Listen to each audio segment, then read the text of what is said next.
Hey guys. Welcome back to my channel, Mystics Table. Today we will be doing session 10 of our Ironsworn campaign. We left off at quite a what's the word? Quite a charged situation in session 9, so let's do a quick recap. So, the elves in the deep wilds, or at least a tribe of them, had captured Albrun, and they attempted to um,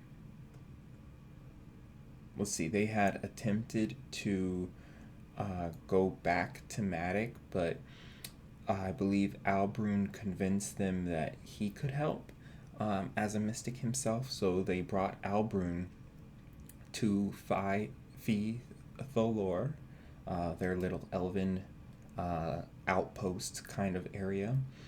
Um, and there, Albrun met the High Seer of Fee Tholor, Anula, Lady Anula, um, and she is. We learned that Fee Tholor was built as an outpost to sort of like guard or like what's the word, like guard or oversee this patch of corruption that surrounded this cavern that we now learn is home to a mystic named Cadigan, who is actually a quite ancient mystic. He's over 200 years old.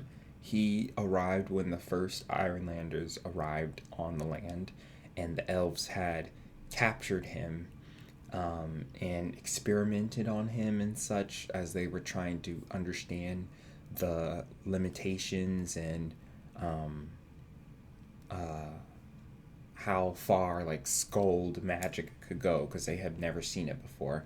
So they experimented on him and stuff, and obviously that wasn't good for him. Um, and he did eventually escape from the elves, but he was forced to flee into that cavern and ward himself in because he couldn't get out of the deep wilds surrounded by elves. And ever since, for centuries at this point, he's been stuck in there doing God knows what. And that corruption appeared shortly after he fled into the cavern. So the elves decided to build Fee Tholor nearby so that they could watch the area and make sure that the corruption doesn't spread or anything like that. Um, and so Albrun ended up um, taking Maddox's place basically as the mystic that they need help with because the elves decided that this whole corruption thing was caused by a mystic of Scold blood. And so, oh, and I forgot to mention the reason why it's happening now. I actually had to think about that last session because I wanted to figure out when we rolled that cursed past um, oracle. I wanted to try to figure out, why is it happening now, right? Especially if this man has been stuck in there for 200 years, why are they just now trying to get help? And the explanation I came up with was um, them figuring out what Cadigan was doing in there and that it was Cadigan and stuff was because the wards that he had placed centuries ago finally faltered, and that was due to the iron pillar. Remember from I think our session 1 or session 2 when it went off with the force wave. That force wave disrupted a lot of like magic based stuff in its vicinity and even further because that iron pillar is all the way in the havens, but it reached the edge of the deep wild. So that's why Anula was able to finally get some solid divination on that cavern because Cadigan's wards were faltered by that force wave. So anyways, Albrun basically made a deal with the elves saying, I will help you in Maddox's place. I will go investigate and figure things out as long as you leave Maddox alone. And they ended up agreeing to that deal.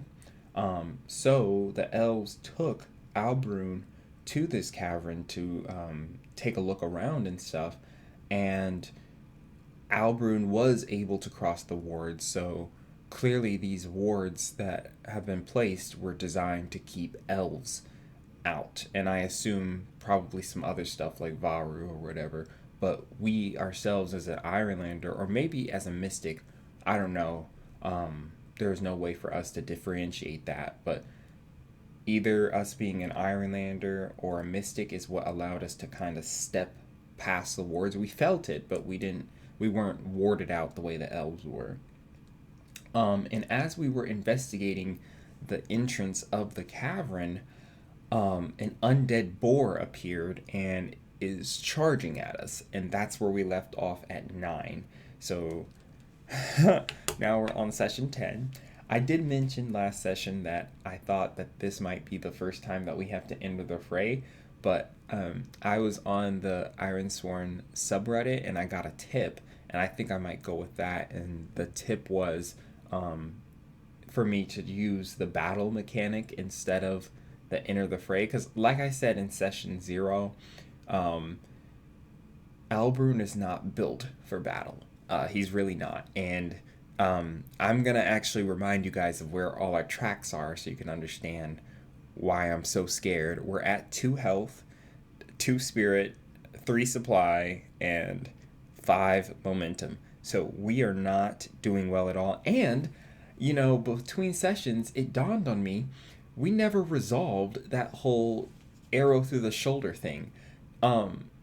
So that's my fault, guys. I completely forgot about that. I think what I'm going to start doing now is that when Albrun sustains, like, long-term injuries or, like, things that are, like, pretty big and blaring, I'm going to try to write it down so that I don't forget about it for continuity's sake. But for moving forward, I think just for continuity, I'm going to say that when we first arrived to Feathlor and we saw Lady Anula, I'm going to say that there was some elves that did tend to our wounded shoulder and were able to remove the arrow and bandage it up. I'm sorry for having to retcon that. That was my bad. I literally completely forgot that we were shot through the shoulder. And I think it makes sense that since we agreed to help the elves, that they would go ahead and patch us up before we came to this cavern. So again, I apologize. I'm going to try to be better about that. But okay, so I think what our move here, I think we're just going to hop right into it. I think our move here is to use the battle mechanic, because I don't want to enter the fray with 2 health against a boar, an undead boar. I think an undead boar would be, well, I'm pretty sure a boar by itself is a formidable foe, I think, if I'm remembering correctly. Yeah, a boar. Oh, no. A boar is a dangerous foe. And it being undead, to be honest, I don't know if I would change the rank because it's undead. One could argue that it could be formidable just because it's like undead and it probably doesn't feel pain as much and such. But one could also say that if it's undead, it might be like falling apart and stuff, and you could even lower the rank. So I think for these undead denizens that I have on this table for this delve site, I think I might keep them as their vanilla ranks instead of like switching it around and stuff just to make things simpler. But anyways, this boar is a dangerous foe, and I don't think I want to enter the fray against a dangerous foe. And another thing that we forgot, I don't know if we forgot, but Albrun isn't armed right now. We don't have our sword. We lost that when we were finding Matic. We never got another weapon from the elves. So if we were to fight this boar, it would be with our fists. It'd be with our fists and our magic. So I don't even want to fight the boar. Like, it's like, well, I won't say I don't want to fight the boar, but I don't want to enter the fray. Like, that's kind of crazy. I have a feeling we would die. I don't want to die. So we're going to do the battle mechanic. So I'll just read that off. When you fight a battle and it happens in a blur, envision your objective and roll. And then it gives us different stats to roll with. So this is also kind of a little hack, a little tip, Ironsworn tip. Um, if you have a character that's not built for fighting and entering the fray and stuff, you can use the battle mechanic exclusively if that's what you want to do. And the battle mechanic allows you to engage in fights with every single stat in the game. Whereas enter the fray, you're really only like when you strike, you can only use iron or edge to strike. So the battle mechanic is a decent thing, but it's also like a zoom out mechanic. So you don't really get all the details when you use the battle roll because it's just one roll, whereas standard fight is like multiple rolls and you have a progress track and all of that. But anyways, we are going to use the battle mechanic here. Um, and I think we're going to use, when you fight, depending on your courage, allies, or companions, roll plus heart. And so fictionally, I think what's going to happen here is this boar is charging at us. And it's undead. We can see the like missing patches of flesh, some bone sticking out. Maybe one of its tusks is even broken off. Has like vile, disgusting, like greenish, yellowish goop, like saliva coming out of it. Its eyes, it has beady red eyes, and it's like even charging at us. It's like charging with like a limp and one of its back legs. So this thing is not doing too well, and it looks disgusting. We don't want to touch it. So I think what Albrun is going to do is he's going to see that. He's going to turn around and he's going to book it out of that cavern. He is running, running, running, and he's going to run back towards the elves who actually have weapons. And I think as we're running out of this cavern with this disgusting boar that's like squealing at us, trying to maul us to death, it's like right behind us. The elves are going to see this and they're going to go ahead and get their bows out, and they can move forward. They just can't enter the cave, so they're going to come try to meet us. So to me, this is a fight depending on our allies. We are running back to the elves who are actually armed in order for them to, handle this boar. So we're going to roll plus heart on the battle move. That's a 2 on the action die, plus 2 from heart is 4, versus a 1 and a 7. So that's a weak hit. On a weak hit, you achieve your objective, but not without cost. Pay the price. So I think what this means is the elves caught off guard, but are battle ready, get their bows out and their spears, and they just start shooting at that boar as we run. And I think Albrun kind of has to dodge and weave out of the way because that boar is right on him. It's not, I won't say it's faster than him because I think that limp kind of slows it down, it being undead and stuff, but he can't just run in a straight line. He has to make sure he's dodging its lunges and stuff, and he also needs to try to create an opening for the elves to actually shoot their arrows. What are we going to do for pay the price? What are we going to do for pay the price? I don't think we need to endure any harm here. Or spirit. That doesn't make sense to me. I think for pay the price, I think all of this running and just physical activity Albrun is doing here, it's really going to hit him. So we rolled a weak hit, so we achieve our objective. So the elves are able to take down this undead boar. And so we're now by the elves and we're kind of hunched over, and I would say the bandages on our shoulder, there's a blood spot starting to appear, so we kind of strained ourselves a little bit. And I think a lot of this physical activity is kind of hitting us a little hard. So for pay the price, I think I'm just going to subtract 1 momentum and go down to 4. And we're going to reflect that with Albrun is just like really, really tired and exhausted right now. But we did get some information, and he's going to look at this elf captain. By the way, I rolled a name for this elf lord that we met last session. We're going to name him Lamatu. So that's his name. And he's one of the elves that accompany. Did Anula? I can't remember if Anula came. I think Anula did come. It was the captain, the seer, and then a few of the guards. So Anula is there too. So it was Captain Lamatu, or Lord Lamatu, and Lady Anula. both joined us with a few of their elvish guards. So we're standing there now with these elves, and I think Albrun is going to say, I was able to get past the wards. It seems the wards he put up were only meant to block off the enemies he thought would be here, such as yourselves, the elves, perhaps others, but I was able to make it through. But that place is vile. And I think the elves are going to agree. Lord Lamatu is going to say, yes, it is very dangerous in there. As you can see, this Cadigan has been participating in the most foulest of necromantic deeds. It will not be easy reaching him. Okay, and I think Albrun's going to say, I think Albrun's going to ask,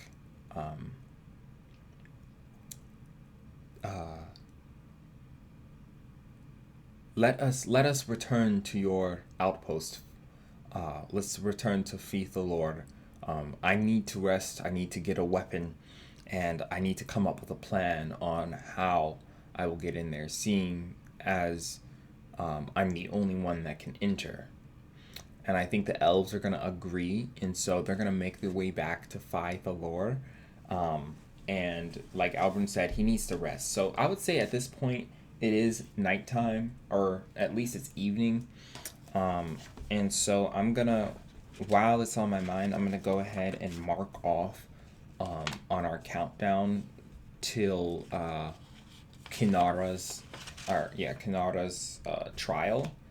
So let's see. So that's 2 nights have passed. So she has 8 nights until her trial. So we're just going to mark that off. Okay, so I want to go ahead and roll Sojourn, which is what we should have done. We should have rolled Sojourn, I feel like, before we even left the place. But that's okay. So Sojourn. When you spend time in a community seeking assistance, roll plus heart. If you share a bond, add +1. Okay, so we don't share a bond, so we're just going to roll plus heart, which is +2. So that's a 4 on the action die, +2 is 6, versus a 10. Oh, frick. Double 10s? Oh, God, that's a critical miss. And it's the worst miss you can... Jesus Christ. Are you serious? You find no help here. Pay the price. What? What? Seriously? Dang, that's awful. Wait a minute. No, and we can't even burn momentum. No, we have no momentum to burn. Guys, this is terrible. Seriously, the elves aren't gonna help us? That's awful. Okay, well, what does that mean? So I think we get back to Feast the Lord. You know, it's nighttime. I would say the elven people that are there are kind of like looking at us. You know, I think they are very distrustful, because you have to think about it. The entire point of Feast the Lord being built was because of this Cadigan character. Which, by the way, I don't know how many of them would actually know that. Like, I think Lady Anula might have kept that close to her chest.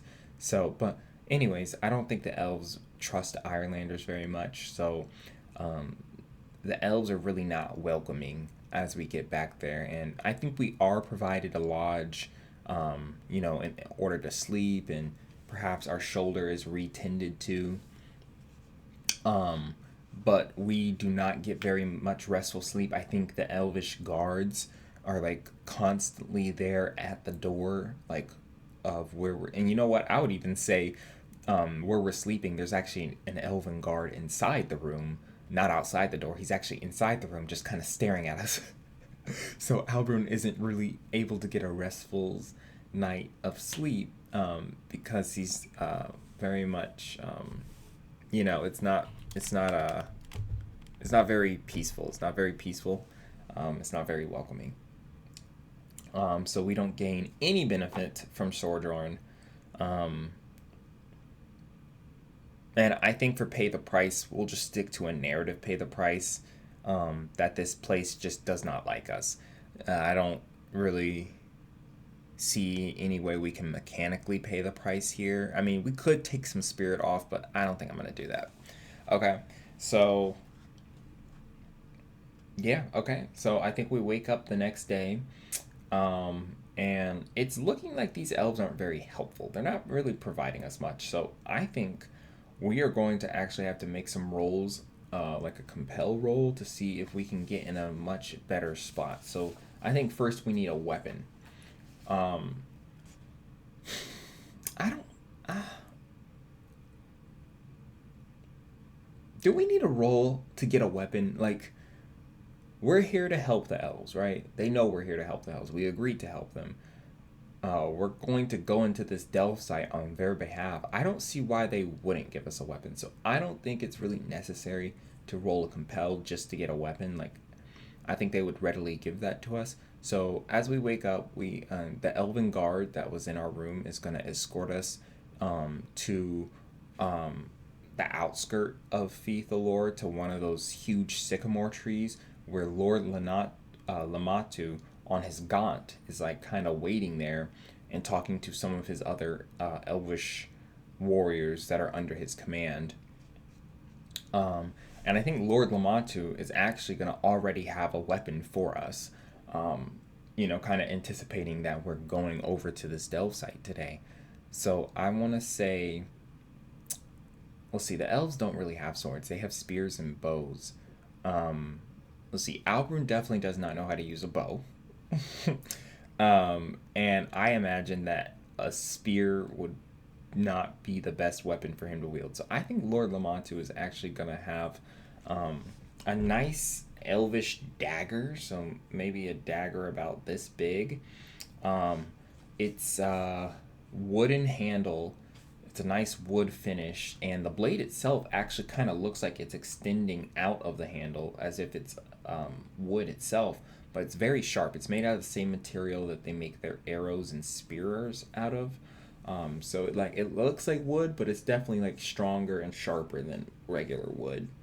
And it's gonna come in a sheath as well. So Lord Lamatu is gonna see us coming over with our escort. He's gonna nod to one of his warriors who's gonna take this dagger off of their belt and hand it over to Albrun. So we are now armed with a dagger. Um, yeah, not as big as our short sword, but it'll do. And I think Lamatu is going to say, "Are you ready? We will escort you back to the cavern." And Albrun is gonna say, "Yes, yes, I'm ready. Let's go." So I think on our way over there, Albrun is probably going to be thinking about how exactly he's going to handle this, right? Because he is still injured. His health track is not doing too well. His spirit track's not doing too well. Um, Dang, I mean, this is really terrible. I can't believe we missed on Sojourn. Um, but I mean, there's not much we can do. I think we just have to delve the depths and just try to stay out of trouble, I think. So we're going to arrive to this cavern.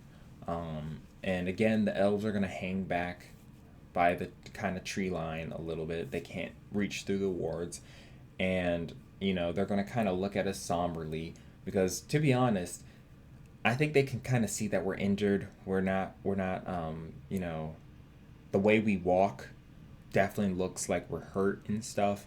Um, we do not look the best. And so I think Lord Lamatu is probably thinking that this is the last time he's going to see us. And the elves are people of their words.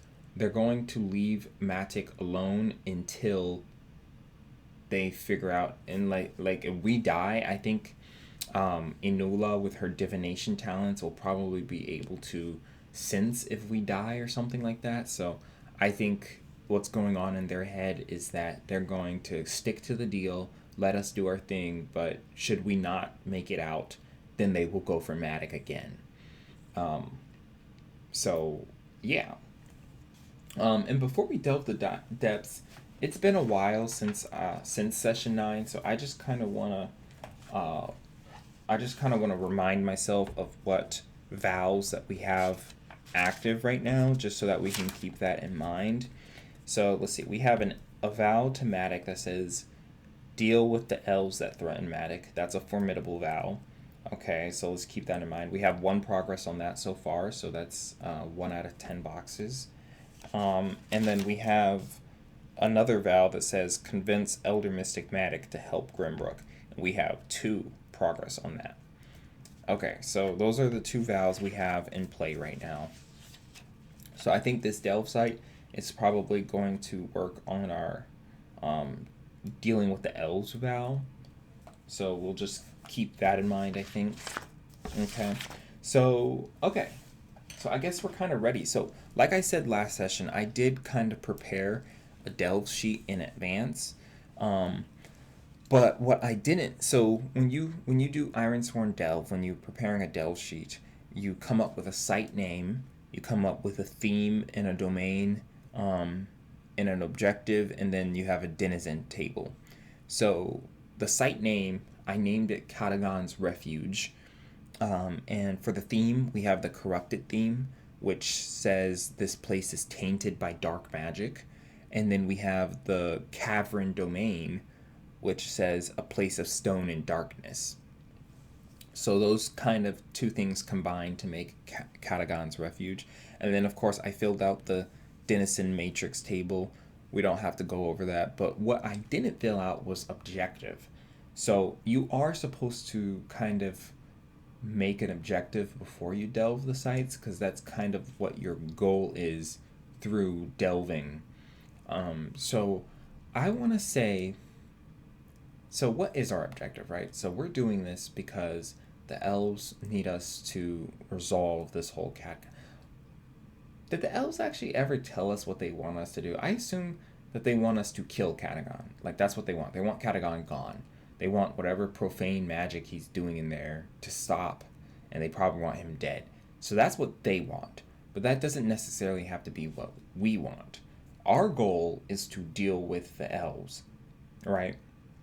We need to get these elves to leave Matic alone. And that could be aligned with their goal of stopping Cadigan, because then they would leave Matic alone. But of course, there are other options that we can think about. So I'm kind of conflicted about the objective. I think for the objective, I'm going to keep it a little vague, just so that when we do reach it, we have options. Like, I don't think we need to necessarily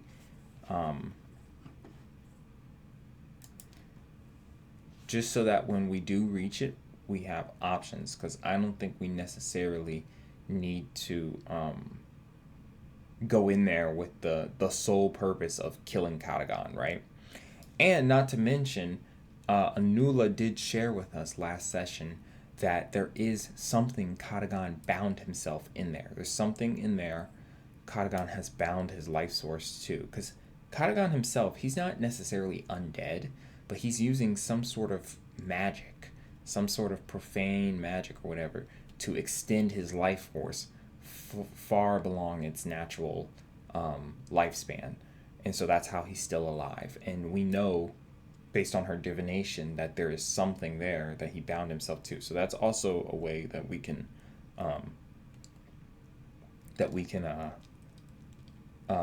confront him without necessarily having to fight. So I think the objective is reach Cadigan and deal with him. So that's pretty vague. Okay.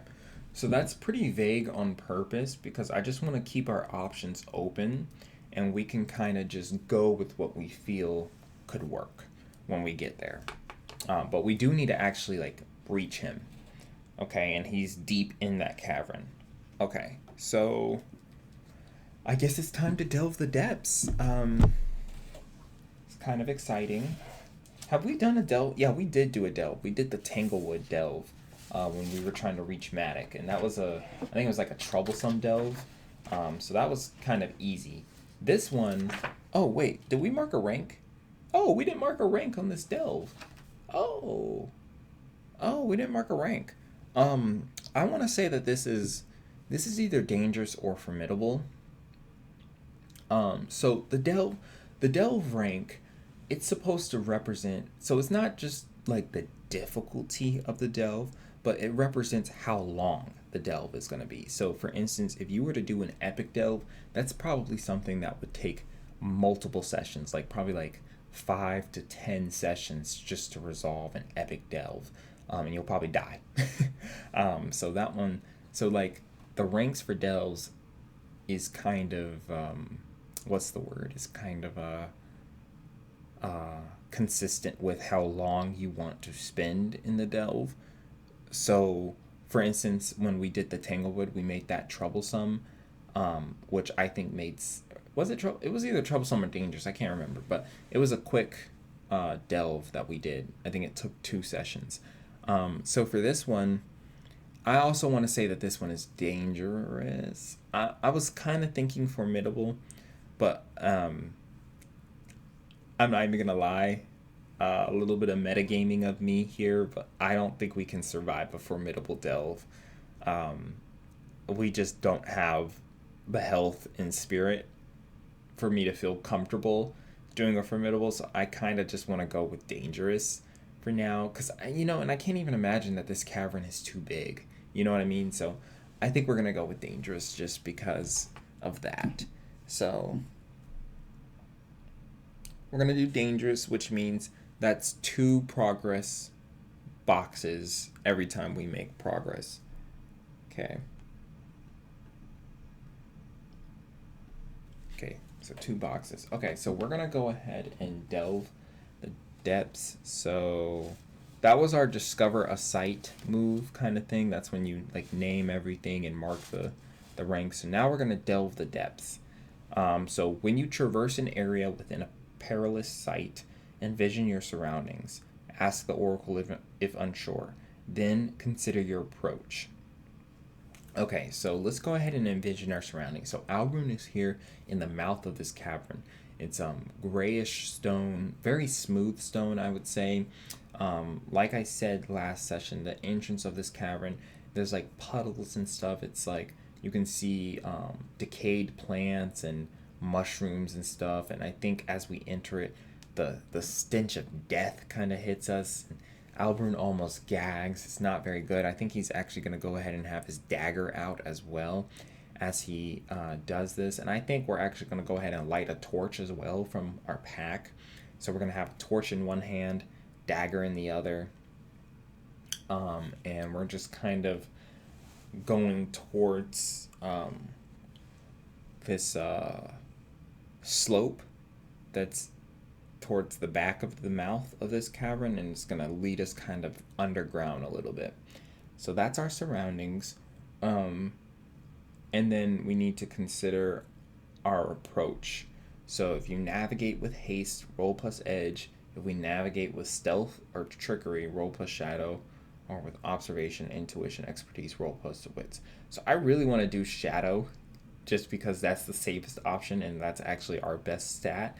But to be honest, I feel like we aren't really going with stealth or trickery. So I think we're going to do wits because we're kind of like taking it slow and we're kind of looking around and stuff. And we are also trying to be careful because of that undead boar from last time. So we know that there are undead creatures, roaming around this place. So that's not, so we're keeping that in mind. Yeah.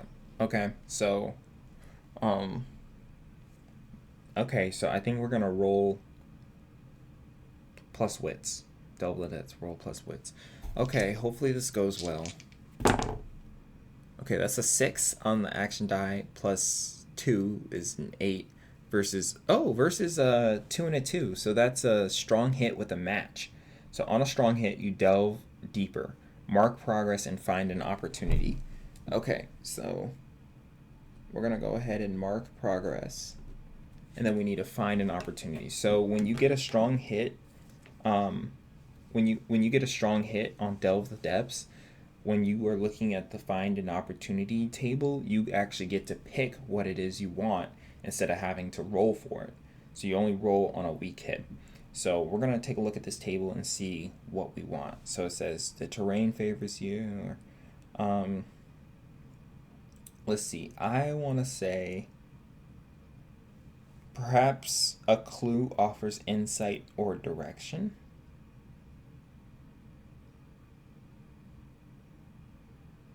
Yeah, I think we're going to go with the clue. So I think as we're going down this slope and stuff, we're going to actually start to see various runes carved into the stone walls and ceilings. And I think we're going to recognize these runes as probably the things that are allowing the warding effect that Cadigan created so long ago. And we're going to kind of come upon a fork, so multiple passageways, and I think one of the passages is going to have these like warding runes and stuff, whereas the other ones aren't. And so I think we're going to choose that one and we're going to head in that direction. And I assume that this is going to be a good direction, so something good should be waiting for us. And so we did roll that strong hit with the match. I don't necessarily know how to resolve the match right now, so we'll just keep that in mind that we rolled a strong hit with the match as we're going down this passageway, and we can resolve it as it comes up. Okay, so I think we're going to delve the depths again. Yeah, delve the depths again. And so we're going to roll plus wits again. Okay. So that's a 3 on the action die, plus 2 is 5, versus a 3 and a 2. Okay, so that's another strong hit. Mark progress. So that's 4 boxes.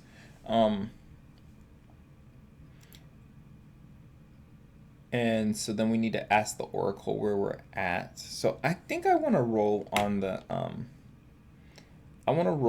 the features table of what we have here, just to give us a little bit of inspiration about where we are. 39. Okay, 39. Twisting passages. Okay, I guess that makes sense. So we're still in this passageway, and it's twisting and turning and stuff. And let's see, delve the depths on a strong hit, mark progress, and find an opportunity. Okay, so we need to find another opportunity. So we get to pick on the table. I think. What are we at? We're at 4 boxes. I think so. This was the passageway that had the warding runes. I think we're gonna come upon a little bit of an open space in one of these passageways. And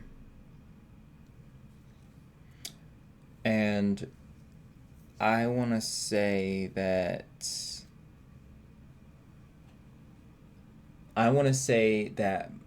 we see this open cavern, cave, whatever, open space, with like stalactites and all that and stuff. But in front of it, I'm gonna say, are actually 2 guards. So 2, I think, undead Varu. So they're like hominids with like wolvish animalistic features, like snouts, fangs, yellow eyes, that kind of thing. They're very much dead. Not a thought running through their heads. They're just kind of standing there. But I think that they are guarding something very important in that room. And I'm going to say that Albrun can actually kind of feel a sort of mystical presence in there that is a little different from the general presence that he feels in this area. Because I'm going to say that he definitely feels the profanity of necromancy in here, and it's kind of putting him on an edge. But whatever's in that room has a different like signature to it. He can feel it. And I think that Albrun himself is definitely going to want to investigate what that is, and see if it is anything that could possibly help him. So we're kind of crouched down now. yeah, we're kind of crouched down now. We're kind of looking at these two Varu guards, and we need to get them out of the way. Um, we're definitely not going to fight them. We're not going to try to do a 2-on-1 with Varu. I think Varu are dangerous foes as well, so we don't want to engage in that. So I think we're going to try to leverage our Trickster asset here, and I think we're going to also leverage our Invoke asset here, and we're going to try to create an illusion to distract these Varu and get them out of here. So I want to say Albrun is going to attempt to create the illusion of maybe like a rabbit or something running down one of the passageways, and that should get the Varu's attention and get them to chase after. So just a quick, easy illusion with just a quick sound and light-based illusion. So you may then secure an advantage or face danger plus essence to create minor mystical effects or illusion. So this is definitely secure advantage, I think. This sounds a lot like secure advantage. So we're going to do secure advantage plus essence. We are at 4 essence, by the way. But we're also, since this is kind of a trick, like we are kind of tricking these people, we're going to use our trickster asset to add +1. So we're doing +4 essence +1. So we're going to roll +5. So hopefully this works. That'd be crazy if it doesn't work. So when you assess a situation, make preparations, or attempt to gain leverage, envision your action and roll. Okay, so we're going to roll +5. Dang, if this doesn't work, I'm going to be so surprised. Okay, 6 on the action die. +5 is an 11. I think it's impossible to miss. Yeah, versus a 7 and a 3. So that's a strong hit. On a strong hit, you gain advantage. Choose one, take control, make another move now. Not a progress move, add +1, or prepare to act, +2 momentum. We're going to take the momentum. So we're going to go up to 6 momentum. And the illusion works. So Albrun is kind of there. Kind of closes his eyes a little bit. And just kind of envisions a hair. I think a white hair. And then kind of just like sends it out. And so across, all the way over there on the opposite side of where he's at, a white hair appears, and it kind of just like runs off into down the passageway. And I think these Varro, they were undead, so they didn't have a single thought going on through their heads. And as soon as they hear that little rabbit, like immediately they like snap up and they look, and they immediately just go after that thing, like with crazy fervor. But both of them leave, and so now this passage this opening is unguarded, and I think we're gonna try to be a little hasteful here because I don't know how long I imagine the illusion won't last that long, but we don't know how long the Varu are going to be distracted, and we don't know if they have like some sort of orders or something to come back. So they might be back soon. We don't know. So we're going to Albrun's going to quickly kind of still crouch down, like make his way over to the opening and get in there. And I think as soon as we enter the room, we are going to see something in the middle of the room. I kind of want to roll. Well, let's see. Does Delve have any Oracle tables? If not, then I think I want to roll action and theme in the base book. But let me actually see if there are any oracles for Delve about. Okay, so I think I tried to spend some time thinking about what is in this cavern. I think in the middle of the cavern there's going to be a stone pedestal in the middle of it, and I think what's going to be there is actually a small clay urn, and in the front of this urn is a rune, and I think that this is what we're sensing that has this weird magical signature from it. So Albrun is going to approach it, He's going to look around the cavern, but it's completely empty, and there was only that one way to get in. So I think Albrun is going to move with a little bit of haste, and he's going to get this smallish urn. It's probably this big. It's clay. He's going to get it. Inside of it, I think, it's physically empty. So it's an empty urn, but clearly there's something very magical going on with it. And I think he's going to get this urn, and he's going to quickly get out of there and get back into the passageway. Okay. And I'm going to say this urn, this is the thing that Inula had foreseen with her divination. This is what Cadigan has bound himself to. And I think Albrun is definitely talented enough to understand that. He's gonna sense that magical signature. It's a little different. I think he's gonna understand that this rune, this thing that's on here, this is probably what Cadigan has somehow maybe stored his life force into, seeing as it was guarded, and yeah, and I think that's a safe assumption to make. So we're just going to kind of hold on to that, and I think we're actually even going to put it in our pack that we have on, just to try to keep it a little safe. And I think we are then going to continue on. But I think this is a good stopping place for now. So we will finish this delve up in the next session. But thank you for watching. I'll see you guys next time.